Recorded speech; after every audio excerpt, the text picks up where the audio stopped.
Joining us now, Florida Congresswoman Laurel Lee. What is your prediction? What does the fight look like ahead with this big, beautiful bill and concerns from millions of Americans about health care and how Congress tackles this big, beautiful plan when it comes to Medicare, Medicaid?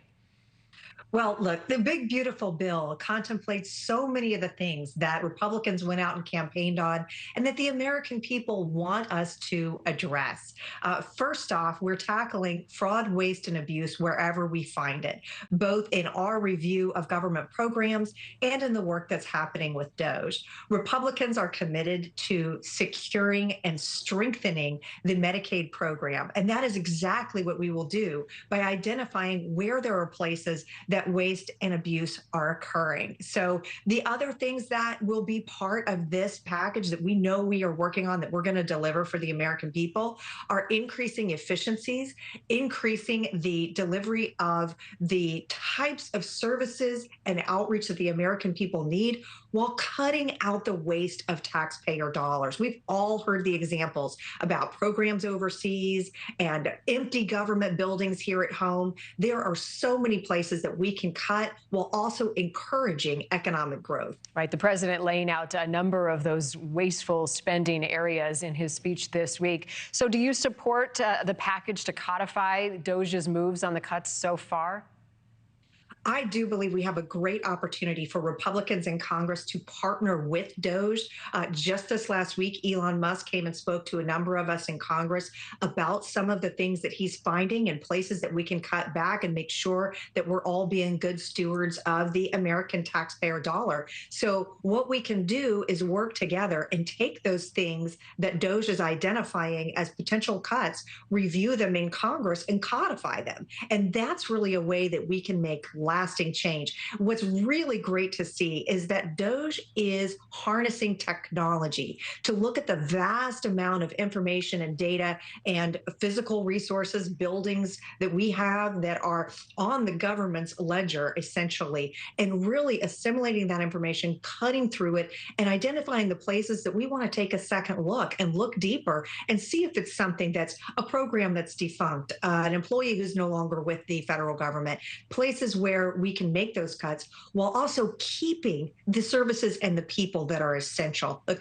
I was a longtime employee of the U.S. Department of Justice, so I absolutely know there are government workers who are essential, that are keeping our communities safe and our infrastructure strong. So what we want to do with DOGE and Congress is make sure that we find the difference, cut the things that should be cut, keep the things that help the American people. I think as the president put it to reporters, find the good people, which was his directive to his cabinet members, one of which I spoke with this morning, Education Secretary Linda McMahon.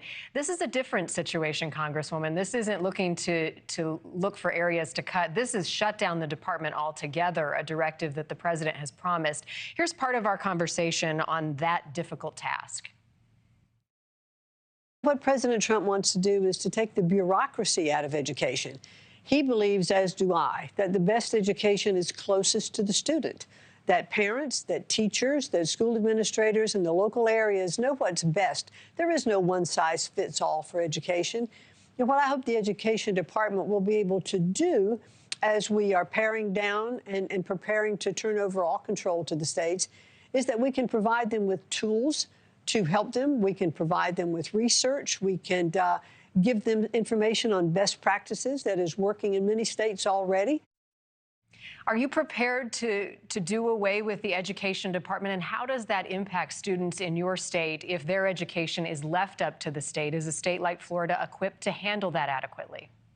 Well, Florida certainly is. And oftentimes the government that works best is the one that's closest to the people. And I think what the secretary was saying there is so important, that the government can still help support and aid education and make sure that the programs that we all care about are funded and supported, and they're getting the resources and the guidance and the best practices they need without top-down mandates from an incredibly expansive bureaucracy that sometimes can be out of touch with what's happening in our local community. So we believe in empowering the parents and the students and finding the ways to keep the best of those programs, but also not create this unnecessary bureaucracy that serves the union more than it serves the parent and the child. So we're very interested in seeing what the secretary and the administration propose, where some of these things may be housed, where some of the essential programs could be moved, how we can continue to support the states in the ways that are necessary, but move that process out of Washington where we can.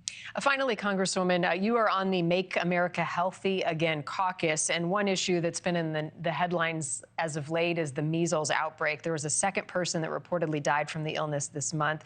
Your state has its first reported case. What is your message about this outbreak and how we address it? Well, I think that the MAHA movement, if you will, is really about empowering Americans to make sure that they have transparency from their government, accurate and reliable information, and the tools and resources that they need. In this case, access to vaccines, access to understanding how those vaccines are made, what we know about them, what the research shows, and the public health information and support to make sure that we're keeping our kids safe.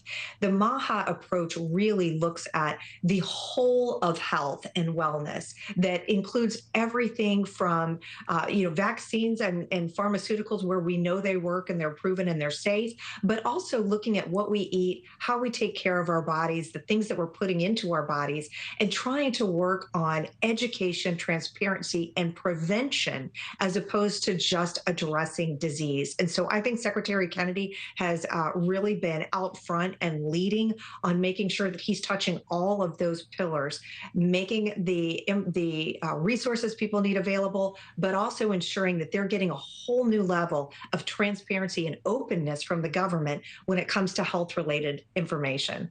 Congresswoman Laurel Lee, thanks for your time this morning. Thank you for watching. Go to newsnationnow.com to find NewsNation on your television provider. And don't forget to click the red subscribe button below to get more of NewsNation's fact-driven, unbiased coverage.